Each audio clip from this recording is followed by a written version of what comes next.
औज़ुबिल्लाहिमिनश्शैतानिर्रजीम बिस्मिल्लाहिर्रहमानिर्रहीम। अस्सलाम वालेकुम students. How are you students? जी स्टूडेंट्स, आज हम फर्स्ट ईयर के चैप्टर नंबर 4 की एक्सरसाइज नंबर 4.5 करने जा रहे हैं। 4.4 तक हमारी कंप्लीट हो गई थी और आई होप सो कि उसकी अच्छी तरह आपको समझ आ गई होगी और आपने उसकी प्रैक्टिस कर ली होगी। तो नेक्स्ट हमारे पास 4.5 है एक्सरसाइज। 4.5 किस चीज़ पे बेस कर रही है, क्या क्या चीज़ें इसमें, कौन कौन से जो है वो थ्योरम हम इसमें डिस्कस करेंगे। इसमें बच्चे एक तो रिमाइंडर थ्योरम है, दूसरा फैक्टर थ्योरम है एंड थर्ड इसका पार्ट है सिंथेटिक डिवीजन। तीन जो है ये इसमें चीज़ें डिस्कस की गई हैं जिन पे क्वेश्चन बेस कर रहे हैं। तो वन बाय वन हम करेंगे उनसे रिलेटेड क्वेश्चन और साथ ही आपको समझाते जाऊंगी कि ये क्वेश्चन जो है किस थ्योरम से और किस तरह से सॉल्व होने हैं और उससे वो थ्योरम होता क्या है। फर्स्ट ऑफ ऑल जो हमें 4 क्वेश्चंस दिए गए हैं 4.5 एक्सरसाइज के, वो है रिमाइंडर थ्योरम। तो बच्चे रिमाइंडर थ्योरम क्या होता है, चाहे इसके मैं आपको डेफिनेशंस पे ले जाऊं, इसका हम क्वेश्चन करेंगे तो इससे आपको अच्छी तरह से क्लियर हो जाएगा। अगर डेफिनेशन आप देखना चाहें तो आप बुक से देख सकते हैं डेफिनेशन रिमाइंडर थ्योरम होता क्या है। रिमाइंडर थ्योरम हमारे पास है if a polynomial f of x of degree n is greater than 1, यानी कि हमारे पास एक पोलिनोमियल दिया गया है एफ ऑफ एक्स, एक इक्वेशन दी गई है जिसकी डिग्री क्या होगी, 1 से ग्रेटर होगी। n is non negative integer is divided by x minus A, यानी कि एक हमारे पास फैक्टर होगा उसकी डिग्री 1 से ज़्यादा होगी और डिग्री जो होगी उसकी जो पावर होगी वो नॉन नेगेटिव होगी, यानी कि पावर पॉजिटिव जो है वो फैक्टर्स में दी गई होगी, पॉजिटिव डिजिट्स में ही उसकी पावर होगी, नेगेटिव नहीं होगी। इस डिवाइडेड बाय x माइनस ए, कोई हमारे पास फैक्टर दिया गया होगा x माइनस ए की जगह माइनस x माइनस ए के मतलब है कि ए के जगह कोई भी कांस्टेंट रकम हो सकती है। Divided by x minus a till no x term exist in the remainder, कि हमें एक फैक्टर पोलिनोमियल दिया गया होगा उसको हम x माइनस ए से डिवाइड करेंगे, तब तक डिवाइड करेंगे कि हमारे पास रिमाइंडर में कोई भी x वाली टर्म बाकी ना बच जाए, यानी कि हमारे पास कांस्टेंट आंसर आ जाए। तो जो आंसर आएगा उसको हम बोलेंगे रिमाइंडर, और वो किससे सॉल्व होगा, रिमाइंडर थ्योरम से। तो आइए एक क्वेश्चन से आपको बताती हूँ कि रिमाइंडर थ्योरम से रिलेटेड क्वेश्चन आपने किस तरह से सॉल्व करने हैं।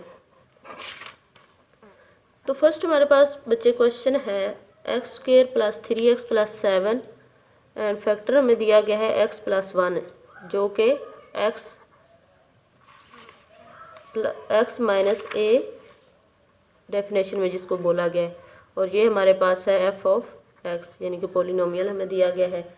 तो इसको हम सॉल्व कैसे करेंगे, हम लेट कर लेते हैं, लेट f ऑफ x हमारे पास क्या है, x square plus 3x plus 7 take x plus 1 is equal to 0। ये जो फैक्टर दिया गया होगा इसमें आपने x की वैल्यू निकाल लेनी करनी है और जो हमें f ऑफ x दिया गया होगा उसमें पुट कर देनी करनी है।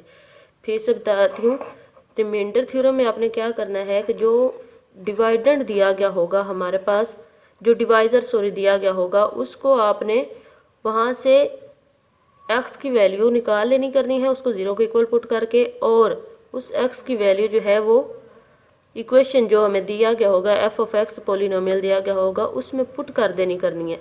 ठीक है, फिर उसको सॉल्व करने से जो आंसर होगा वो हमारे पास रिमाइंडर होगा। रिमाइंडर थ्योरम में बस यही करना है, जितने भी रिमाइंडर थ्योरम से रिलेटेड क्वेश्चन आएंगे आपने x की वैल्यू निकालनी है जो फैक्टर आपके पास दिया गया होगा और उसकी वैल्यू निकाल कर इक्वेशन में पुट कर देनी करनी। देखिएगा यहाँ से हमारे पास x आ गया, x is equal to -1, x plus 1 था, 1 दूसरी साइड पे आया तो -1। अब इसको इक्वेशन 1 में पुट करें, 14 1, तुम्हारे पास आ जाएगा x की जगह 1 पुट किया, सॉरी -1 था,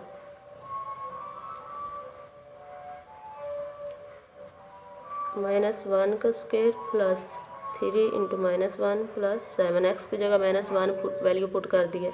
इसको सॉल्व करें, -1 का स्क्वायर लिया तो 1 आ गया, -3 +3 और -1 -3 आ गया, +7। तो इसको सॉल्व करें, 7 और 8 में से -3 निकाले तो कितने हमारे पास बच गए, +5। तो हमारे पास रिमाइंडर बच गया, रिमाइंडर क्या आ गया, 5। तो ये थे बिल्कुल सेम। इसी तरह से आपने बाकी तीनों पार्ट्स के भी एक्स की वैल्यू निकाल के पोलिनोमियल जो हमें एफ ऑफ एक्स दिया गया होगा उसमें पुट कर देनी है, और जो आंसर बाकी बचेगा उसको रिमाइंडर बोल देंगे। जो कांस्टेंट रकम आपके पास सॉल्व करने के बाद आएगी वो रिमाइंडर होगा। नेक्स्ट हमारे पास सेकंड टॉपिक है factor theorem. Use factor theorem to determine if the first polynomial is a factor of the second polynomial. वो कह रहे हैं कि इसको फैक्टर थ्योरम के ज़रिए जो है इन क्वेश्चंस को सॉल्व करें। तो ये भी बिल्कुल ऊपर रिमाइंडर थ्योरम की तरह ही सॉल्व होने, फ़र्क सिर्फ इतना है कि यहाँ पे फैक्टर थ्योरम का मतलब है कि हमने जो फैक्टर हमें दिया गया है जिससे हमने डिवाइड करना है, जिसकी वैल्यू हमने पुट करनी है, आया कि वो उसका फैक्टर है या नहीं, ये इसमें चेक करना होता है फैक्टर थ्योरम में। तो ये कैसे चेक करेंगे, अगर तो आंसर रिमाइंडर जो है हमारे पास जो रिमाइंडर बचेगा वो 0 आया तो इसका मतलब है वो फैक्टर उसका है।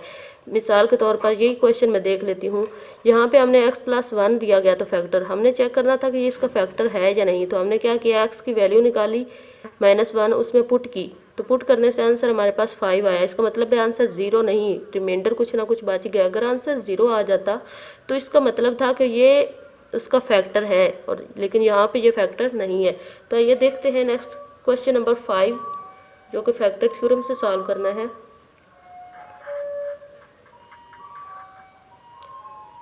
x-1 दिया गया फैक्टर, x² + 4x - 5 बताना है कि इसका फैक्टर है या नहीं x-1। तो लेट कर लिया। उसी तरह एफ ऑफ एक्स हमारे पास है x² + 4x - 5 and take x-1 = 0। तो यहाँ से हमारे पास 1 आ गया, x = 1 आ गया हमारे पास x की वैल्यू। तो ये इसको पुट करें 1 में, पुट इन 1 में पुट करें 1, x की जगह 1 पुट किया, +4 × 1 - 5। इसको सॉल्व करें, 1 + 4 - 5 आ गया, 1 + 4 + 1 कितना होगा, 5 - 5। तो आंसर क्या आ गया, 0। तो इसका मतलब है x-1 is a factor of x² + 4x - 5। अब देखें रिमाइंडर हमारे पास क्या बचा है, 0। अगर तो रिमाइंडर 0 आ गया तो इट्स मीन कि वो फैक्टर है। जो हमारे पास फैक्टर दिया गया जिसको हमने चेक करना है, जिससे x की वैल्यू निकाल कर, अगर तो रिमाइंडर 0 बच गया तो इसका मतलब है इट्स मीन कि वो उसका फैक्टर है। अगर रिमाइंडर 0 नहीं है, कोई और कांस्टेंट वैल्यू आ गई है जिस तरह फर्स्ट क्वेश्चन में आई थी 5, इट्स मीन कि वो जो फैक्टर है उस इक्वेशन का फैक्टर नहीं है, जो कि हमें चेक करने के लिए दिया गया है। अंडरस्टैंड। नेक्स्ट इसमें क्वेश्चन एक और देखते हैं, क्वेश्चन नंबर 8 देखें।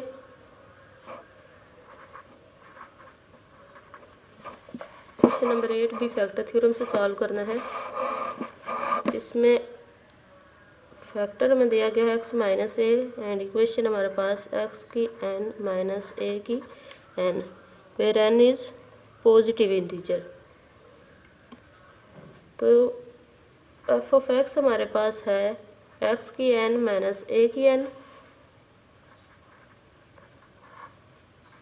Take x - a = 0। तो x = हमारे पास क्या आ गया, a। अब इसको पुट करें 1 में,